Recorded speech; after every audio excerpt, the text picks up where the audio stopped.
Hi friends, ಎಲ್ಲರಿಗೂ ನಮಸ್ತೆ. R V creators ಚಾನಲ್ಗೆ ಸ್ವಾಗತ. ಇವತ್ತು ನಾನು ಮತ್ತೊಂದು ವಿಡಿಯೋ ಮಾಡ್ತಾ ಇದ್ದೀನಿ. ವಿಡಿಯೋ ಏನಂತಂದರೆ, ನಾವು ನಮ್ಮ ಫ್ಯಾಮಿಲಿ ಒಂದು ಪ್ಲೇಸ್ಗೆ ಹೋಗ್ತಾ ಇದ್ದೀವಿ. ಆ ಪ್ಲೇಸ್ ಯಾವುದು ಅಂತ ನಿಮಗೂ ಗೊತ್ತಾಗಬೇಕಾ?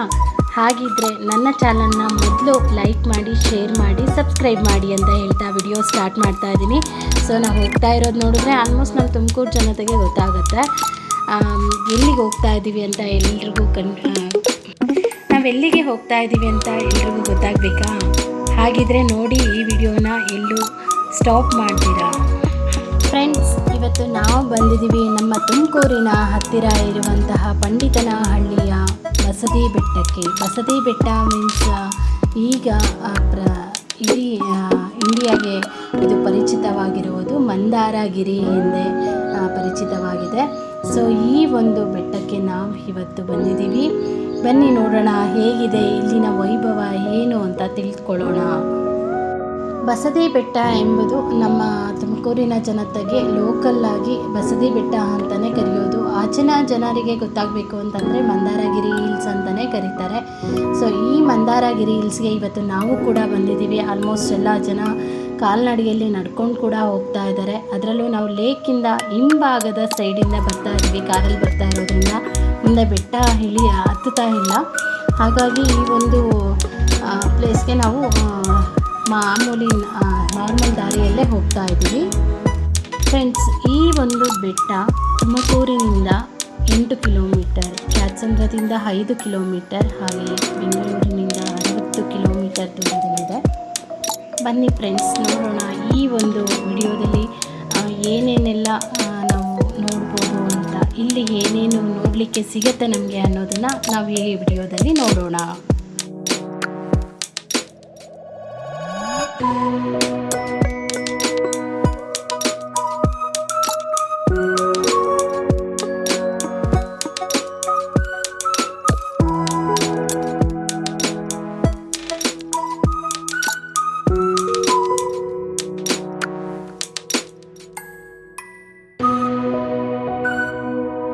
ಈಗ ನಾವು ಇಲ್ಲಿವರೆಗೂ ಬಂದಿದ್ದೀವಿ. ಇಲ್ಲಿಂದ ಇಲ್ಲಿ ಕಾರ್ ಪಾರ್ಕ್ ಮಾಡಿ ಸ್ವಲ್ಪ ದೂರ ನಡೆದೇ ಹೋಗಬೇಕು ದೇವಸ್ಥಾನಕ್ಕೆ.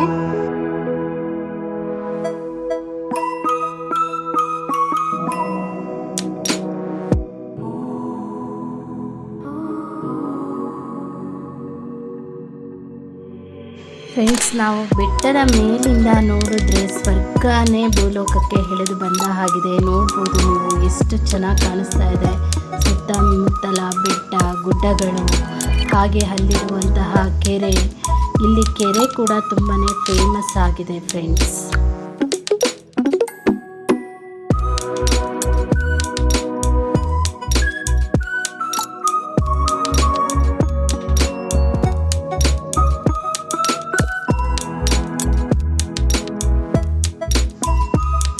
ನಾವು ಇಲ್ಲಿ ಮೊದಲಿಗೆ ಬಂದಿದ್ದು ದೇವಸ್ಥಾನದ ಎಂಟ್ರೆನ್ಸ್ಗೆ ಬರ್ತಿದ್ದಂಗೆ ನಮಗೆ ಏನು ಲೇಕ್ ಇರ್ಬೋದು, ವೀವ್ಸ್ ಇರ್ಬೋದು, ಎಲ್ಲ ತುಂಬ ನೋಡಿ ಎಷ್ಟು ಬೆಟ್ಟ ಗುಡ್ಡಗಳೆಲ್ಲ ಎಷ್ಟು ಸಖತ್ತಾಗಿ ಕಾಣಿಸ್ತಾ ಇದೆ. ತುಂಬಾ ಖುಷಿ ಆಯಿತು ಈ ಒಂದು ಪ್ಲೇಸ್ನ ನೋಡಿ. ನಮಗೆ ಈ ಹೊರಗಡೆನೇ ಇಷ್ಟೊಂದೆಲ್ಲ ಚೆನ್ನಾಗಿ ಕಾಣಿಸ್ತಾ ಇದೆಯಲ್ಲ. ವೀವ್ಸ್ ನೋಡಲಿಕ್ಕೇ ಇಲ್ಲಿ ತುಂಬ ಜನ ಬಂದು ನಿಂತಿರ್ತಾರೆ. ಎಂಟ್ರೆನ್ಸ್ ಫೀಸು ಒಬ್ಬರಿಗೆ 10 ರೂಪಾಯಿ ಅಂತ ತಗೊಂಡ್ಮೇಲೆ ನಾವು 10 ಜನ ಹೋಗಿದ್ವಿ. 10 ಜನಕ್ಕೆ 100 ರೂಪಾಯಿ ತಗೊಂಡ್ಮೇಲೆ ನಾವು ಒಳಗಡೆ ಹೋದ್ವಿ. ಈಗ ಬನ್ನಿ ನೋಡೋಣ ಫ್ರೆಂಡ್ಸ್, ಒಳಗಡೆ ಏನೆಲ್ಲ ಇದೆ ಅಂತ ನಾವು ಕಣ್ ತುಂಬಿಕೊಳ್ಳೋಣ.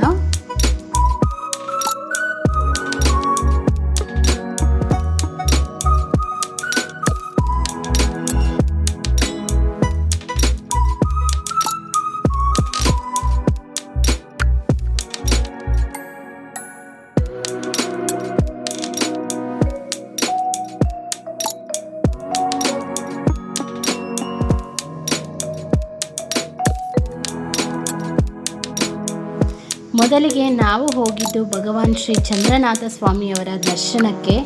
ಅಲ್ಲಿಂದ ಇನ್ನೊಂದು ದೇವಸ್ಥಾನ ಇದೆ, ಅಲ್ಲಿಗೂ ಕೂಡ ಹೋಗ್ತಾ ಇದ್ದೀವಿ.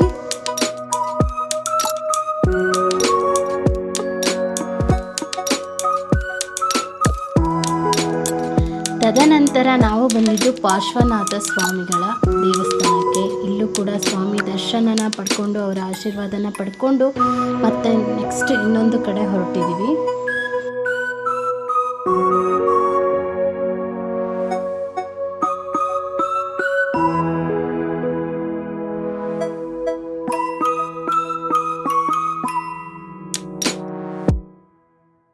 ಇಲ್ಲಿರುವಂಥ ಈ ಸ್ವಾಮಿಗಳು ಕೂಡ ಹೇಳಿದ್ರು ಇದು ತುಂಬ ಹಳೆ ಕಾಲದ ದೇವಸ್ಥಾನ, ಈಗ ತಾನೇ ತುಂಬ ಚೆನ್ನಾಗಿ ಜೀರ್ಣೋದ್ಧಾರವಾಗಿದೆ. ಮೊದಲು ತುಂಬ ವರ್ಷ 1008 ವರ್ಷಗಳ ಒಂದು ಇತಿಹಾಸ ಇದೆ ಇದಕ್ಕೆ. ಈಗ ಇದು ತುಂಬ ಚೆನ್ನಾಗಿ ಮಾಡಿದ್ದಾರೆ, ಹಾಗಾಗಿ ಜನಗಳಿಗೆ ತುಂಬಾ ಪರಿಚಿತವಾಗ್ತಾ ಇದೆ ಅಂತ ಹೇಳಿದರು.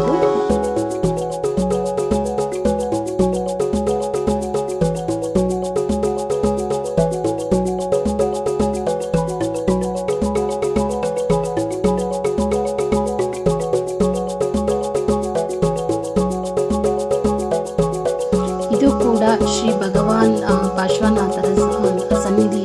ಇಲ್ಲೂ ಕೂಡ ಸ್ವಾಮಿ ದರ್ಶನನ ತಗೊಂಡು ನಾವು ಎಲ್ಲ ಹೊರಗಡೆ ಬಂದು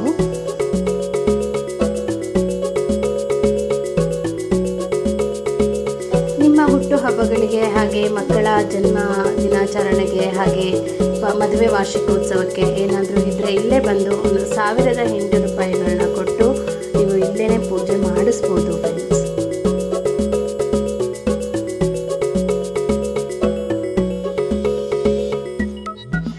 ಕೊನೆಯಲ್ಲಿ ಕ್ಷೇತ್ರಪಾಲ ಸನ್ನಿಧಿಗೆ ಹೋಗಿ ಅವರ ಆಶೀರ್ವಾದನ ಪಡ್ಕೊಂಡು ಮುಂದೆ ಹೋಗ್ತಾ ಇದ್ದೀವಿ.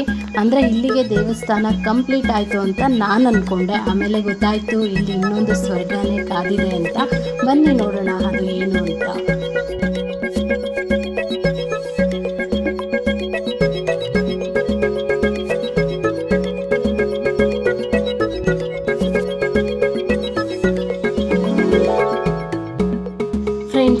ಈ ಬೆಟ್ಟದ ಮೇಲಿದೆ ಇನ್ನೊಂದು ಸ್ವರ್ಗ. ಎಷ್ಟು ಚೆನ್ನಾಗಿದೆ ಅಂದರೆ ಇಲ್ಲಿರೋವಂಥ ಒಂದು ವಾತಾವರಣ ಆಗಲಿ, ಇವರು ಮಾಡಿರೋವಂತಹ ದೃಶ್ಯಾವಳಿಗಳು ನಮ್ಮ ಮನಸ್ಸಿಗೆ ತುಂಬಾ ಮೃದುಗೊಳಿಸಿವೆ. ಈ ದೃಶ್ಯಗಳನ್ನು ನೋಡುತ್ತಿದ್ದಂತೆಯೇ ಮನಸ್ಸಿಗೆ ಏನೋ ಒಂದು ರೀತಿಯಾದ ನೆಮ್ಮದಿಯ ಒಂದು ಭಾಸವಾಗ್ತಿದೆ. ಒಂದು ಕಡೆ ಕೆರೆಯ ನೋಟ, ಇನ್ನೊಂದು ಕಡೆ ಬೆಟ್ಟ ಗುಡ್ಡಗಳ ನೋಟ, ಮತ್ತೊಂದು ಕಡೆ ಊರುಗಳು, ಹಳ್ಳಿಗಳು ಎಲ್ಲ ಈ ಬೆಟ್ಟದ ಮೇಲೆ ಯಾವ ರೀತಿ ಪುಟಾಣಿಯಾಗಿ ಕಾಣಿಸ್ತಾ ಇದೆ ಅಂತಂದರೆ, ಅದರ ಜೊತೆಯಲ್ಲಿ ಮೇಲ್ಗಡೆ ಭಗವಾನ್ ಮಹಾವೀರ ಸ್ವಾಮಿಯವರ ಈ ಒಂದು ಬೋಧಿ ವೃಕ್ಷ ಕೂಡ ಇದೆ. ಇದು ಬೋಧಿ ವೃಕ್ಷ ನಾವು ಚಿಕ್ಕ ವಯಸ್ಸಿನಲ್ಲಿ ಪಾಠ ಓದುವಾಗ ನಮಗೆಲ್ಲ ಗೊತ್ತಿರುತ್ತೆ ಮಹಾವೀರ ಬುದ್ಧರ ಒಂದು ಬೋಧಿ ವೃಕ್ಷದ ಬಗ್ಗೆ. ಅದೇ ರೀತಿಯಾದ ಒಂದು ಬೋಧಿ ವೃಕ್ಷ ಇಲ್ಲಿ ಕೂಡ ಇದೆ. ನಮಗೆ ಇದನ್ನು ನೋಡಿನೇ ತುಂಬ ಖುಷಿಯಾಗಿದೆ. ಆ ವೃಕ್ಷ ಆಕಾಶಕ್ಕೆ ಚಾಚಿದಂತೆ ಎಷ್ಟು ಚೆನ್ನಾಗಿ ಕಾಣಿಸ್ತಾ ಇದೆ. ಈ ಒಂದು ದೃಶ್ಯವನ್ನು ನೋಡಲು ನಮಗೆ 2 ಕಣ್ಣು ಸಾಲದು, ಅಷ್ಟು ಒಂದು ಸುಂದರವಾದ ನೋಟ ಇಲ್ಲಿದೆ. ಈ ಒಂದು ದೇವಸ್ಥಾನವು ಜೈನ ಧರ್ಮಕ್ಕೆ ಸಂಬಂಧಪಡುತ್ತದೆ. ಆದರೆ ಇಲ್ಲಿಗೆ ಬರುವಂಥ ಭಕ್ತಾದಿಗಳು ಎಲ್ಲ ರೀತಿಯ ಭಕ್ತಾದಿಗಳು ಬರ್ತಾ ಇದ್ದಾರೆ. ಅದರಲ್ಲೂ ಇದು ಒಂದು ಒಳ್ಳೆ ಟೂರಿಸ್ಟ್ ಪ್ಲೇಸ್ ಕೂಡ ಆಗಿದೆ. ತುಂಬ ಚೆನ್ನಾಗಿದೆ ನೋಡಲಿಕ್ಕೆ. ಈ ದೇವಸ್ಥಾನಕ್ಕೆ ಆ ಧರ್ಮ ಈ ಧರ್ಮ ಅನ್ನೋ ಯಾವುದೇ ಇದಿಲ್ಲ. ಎಲ್ಲ ರೀತಿಯ ಧರ್ಮದವರು ಬಂದು ಈ ಒಂದು ಸುಂದರವಾದ ನೋಟಗಳನ್ನು ನೋಡಿ ಮನರಂಜನೆಯಿಂದ ಖುಷಿಯಿಂದ ಹೋಗ್ತಾ ಇದ್ದಾರೆ. ಸೊ ಹಾಗಾಗಿನೇ ಈ ಒಂದು ಜಾಗ ತುಂಬಾ ಅದ್ಭುತವಾದ ಜಾಗ, ಎಲ್ಲರಿಗೂ ಇಷ್ಟವಾಗುವಂಥದ್ದು. ಹಾಗೆ ದಿನೇ ದಿನೇ ಜನರು ತುಂಬಾ ಮುಗಿಬೀಳ್ತಾ ಇದ್ದಾರೆ. ಇಲ್ಲಿ ರಜಾ ದಿನಗಳಲ್ಲಿರ್ಬೋದು, ಹಾಗೆ ವೀಕೆಂಡ್ಸಲ್ಲಿರ್ಬೋದು, ಪ್ರತಿಯೊಂದು ದಿನಗಳಲ್ಲೂ ಇಲ್ಲಿ ಜನ ಜಾಸ್ತಿ ಆಗ್ತಾ ಇದ್ದಾರೆ. ಈ ಬೆಟ್ಟದ ಈ ಸೊಬಗನ್ನು ನೋಡೋದಕ್ಕೆ ಜನ ಹೇಗೆಲ್ಲ ಬರ್ತಿದ್ದಾರೆ ಅಂತಂದರೆ, ಶನಿವಾರ ಭಾನುವಾರ ಏನಕ್ಕೆ ಇಷ್ಟೆಲ್ಲ ಜನ ಇಲ್ಲಿ ಬರ್ತಾ ಇದ್ದಾರೆ ಅಂತ ನಾವು ರೋಡಲ್ಲಿ ಹೋಗ್ತಾ ಮಾತಾಡ್ಕೊಂಡು ಹೋಗ್ತಾ ಇದ್ವಿ. ಏನು ಮರ ಒಂದಿದೆ ಮೇಲ್ಗಡೆ, ಇನ್ನೇನಿದೆ ಅನ್ನೋ ಮೈಂಡ್ ನಮಗೂ ಕೂಡ ಇತ್ತು. ಸೊ ಇಲ್ಲಿ ಬಂದು ನೋಡಿದ್ಮೇಲೆ ಗೊತ್ತಾಗಿದ್ದು ಭೂಲೋಕದ ಸ್ವರ್ಗದ ರೀತಿ ಈ ಒಂದು ಬೆಟ್ಟ ಸೃಷ್ಟಿಯಾಗಿದೆ.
ಹಾಗೆ ಈ ಬೆಟ್ಟದ ಸೊಬಗನ್ನು ನೋಡುತ್ತಾ ಕಾರನ್ನು ಅಲ್ಲೇ ಬಿಟ್ಟು ನಾವು ಹೀಗೆ ಇಳಿದುಕೊಂಡು ಬರೋದಕ್ಕೆ ಸ್ಟಾರ್ಟ್ ಮಾಡಿದ್ವಿ.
ನಮಗೆ ಇಳಿತಾ ಗೊತ್ತಾಯಿತು ನಮಗೆ ಇಲ್ಲಿ ಮತ್ತೊಂದು ಅದ್ಭುತವಾದ ಜಾಗ ಇದೆ.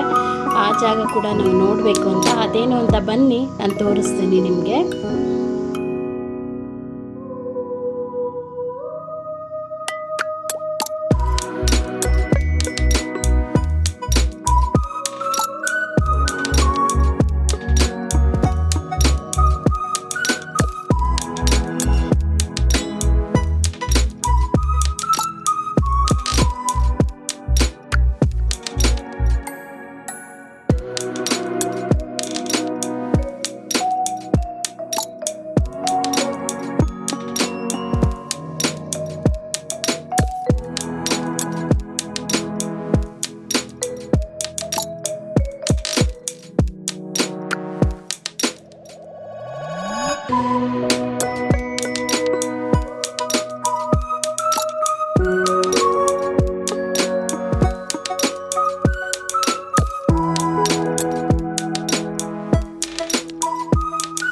ಇದೇ ಮತ್ತೊಂದು ಜಾಗ ಫ್ರೆಂಡ್ಸ್. ಏನಂತಂದರೆ ನೀವೆಲ್ಲ ನಮ್ಮ ಕರ್ನಾಟಕದಲ್ಲಿ ಆಲ್ಮೋಸ್ಟ್ ನೋಡಿದ್ದೀವಿ. ಶ್ರಾವಣ ಬೆಳಗೊಳದಲ್ಲಿ ಹಾಗೆ ಧರ್ಮಸ್ಥಳದಲ್ಲಿ ಈ ಒಂದು ಬಾಹುಬಲಿಯ ವಿಗ್ರಹ, ಅದೇ ರೀತಿಯಾದ ಕೆತ್ತನೆಯಾದ ಈ ಬಾಹುಬಲಿಯ ವಿಗ್ರಹ ನಮ್ಮ ತುಮಕೂರಿನ ಬಸದಿ ಬೆಟ್ಟ ಮಂದಾರಗಿರಿ ಹಿಲ್ಸಲ್ಲಿ ಕೂಡ ಇದೆ, ನೋಡ್ಬೋದು ನೀವು.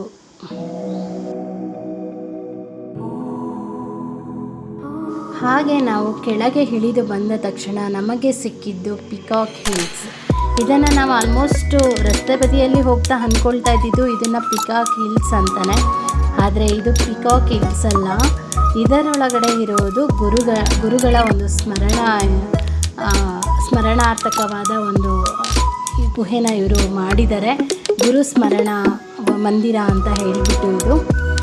ಈ ಒಂದು ಗುರು ಸ್ಮರಣ ಮಂದಿರದೊಳಕ್ಕೆ ನಾವು ಹೋಗ್ತಾ ಇದ್ದೀವಿ ಈಗ.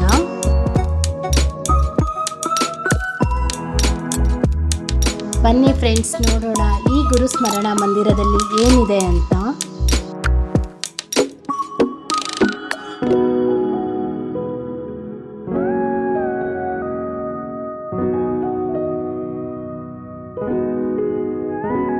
ಫ್ರೆಂಡ್ಸ್, ಆ್ಯಕ್ಚುಲಾಗಿ ಇದನ್ನು ವಿಡಿಯೋ ಮಾಡಬಾರ್ದು ಅಂತ ಗೊತ್ತಿರಲಿಲ್ಲ, ಹಾಗಾಗಿ ಸ್ವಲ್ಪ ವಿಡಿಯೋ ಮಾಡಿದ್ದೀನಿ.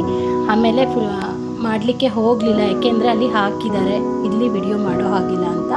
ಹಾಗಾಗಿ ನಾನು ಅದು ವಿಡಿಯೋ ಕ್ಲೋಸ್ ಮಾಡಿದ್ದೀನಿ. ಫ್ರೆಂಡ್ಸ್, ಈ ವಿಡಿಯೋ ನೋಡಿದ್ರಲ್ಲ, ನಮ್ಮ ತುಮಕೂರು ಹತ್ತಿರ ಇರೋ ಈ ಮಂದಾರಗಿರಿ ಹಿಲ್ಸ್ಗೆ ಒನ್ ಟೈಮ್ ಬನ್ನಿ, ಎಲ್ಲ ಎಂಜಾಯ್ ಮಾಡಿ. ಬಾಯ್.